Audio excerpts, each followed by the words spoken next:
আরোপিত শুল্ক প্রত্যাহারের বিষয়ে বাংলাদেশের নেয়া পদক্ষেপ জানানো হয়েছে মার্কিন উপসহকারী পররাষ্ট্রমন্ত্রীদের, জানালেন পররাষ্ট্র উপদেষ্টা।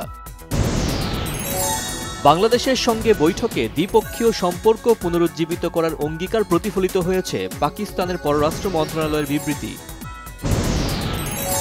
গণ অভ্যুত্থানে নতুন বাংলাদেশ গঠন করা সম্ভব হয়নি বললেন চিন্তক ফরহাদ মজহার, নির্বাচনের সময় বেঁধে দেয়ায় রাজনৈতিক দলগুলোর সমালোচনা। সংস্কার নিয়ে জাতীয় ঐকমত্য কমিশনের সাথে শনিবার বৈঠকে বসছে জাতীয় নাগরিক পার্টি। ৩০০ আসনে প্রার্থী দেওয়ার প্রস্তুতি নিচ্ছে দলটি। ৬ দফা দাবিতে তেজগাঁওয়ের ৭ রাস্তা মোড় এলাকায় কাফনের কাপড় পরে মিছিল করেছেন কারিগরি ছাত্র আন্দোলন। ৬ দফা দাবি আদায়ে দেশের বিভিন্ন জায়গায় পলিটেকনিক ইনস্টিটিউটের শিক্ষার্থীদের বিক্ষোভ, কঠোর কর্মসূচির ঘোষণা। ফিলিস্তিনে বর্বরচিত গণহত্যা, ভারতে বিতর্কিত ওয়াকফ বিল পাস ও মুসলিম অধিকার খর্ব করার প্রতিবাদে ঢাকায় বিভিন্ন ইসলামিক দলের বিক্ষোভ সমাবেশ। জুনের মধ্যেই আইএমএফের ঋণের কিস্তি পাওয়া যাবে বলে আশাবাদ ব্যক্ত করেছেন অর্থ উপদেষ্টা ডক্টর সালেহ উদ্দিন আহমেদ। সয়াবিন তেলের চড়া দরে ক্রেতাদের ক্ষোভ, বেড়েছে সবজি পেঁয়াজের দামও, বিক্রেতাদের নানা অজুহাত। হবিগঞ্জে ট্রাক পিকআপ সংঘর্ষে নিহত ৪ জন, চুয়াডাঙ্গায় বাসের ধাক্কায় ভ্যানের 2 যাত্রীর মৃত্যু, সিরাজগঞ্জে নিহত 2।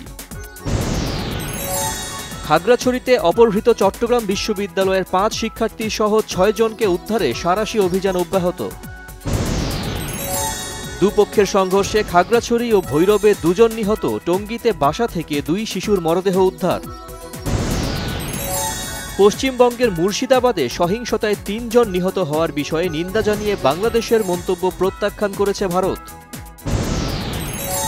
আরও 37 জন ফিলিস্তিনিকে হত্যা ইসরায়েলি বাহিনীর, সব জিম্মির মুক্তির বিনিময়ে গাজায় যুদ্ধবিরতির প্রস্তাবে রাজি হামাস।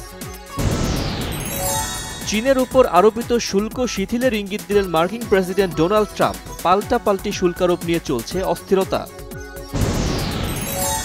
ইয়েমেনের হুদাইদা এলাকায় বিমান হামলা চালিয়ে অন্তত 38 জনকে হত্যা করেছে যুক্তরাষ্ট্র, আহত শতাধিক।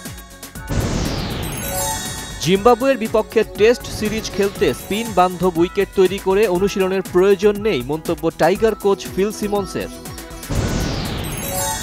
সব অনিশ্চয়তা দূর, লিভারপুলে নতুন চুক্তি করেছেন ভার্জিল ভন ডাইক। মোহাম্মদ সালার পর এই বড় তারকাকেও ধরে রাখল লিভারপুল। পরিমণির সাথে তরুণ গায়ক শেখ সাদির সম্পর্ক ভেঙে যাওয়া নিয়ে সামাজিক যোগাযোগ মাধ্যমে ব্যাপক আলোচনা, কাকে প্রতারক বললেন নায়িকা, ভক্তদের প্রশ্ন। সদ্য মুক্তি পাওয়া আরি ও আমার বস ছবিতে আকর্ষণের কেন্দ্রে পশ্চিমবঙ্গের অভিনেত্রী শ্রাবন্তী, দেখা গেছে আইটেম গান ও অন্তরঙ্গ দৃশ্যে।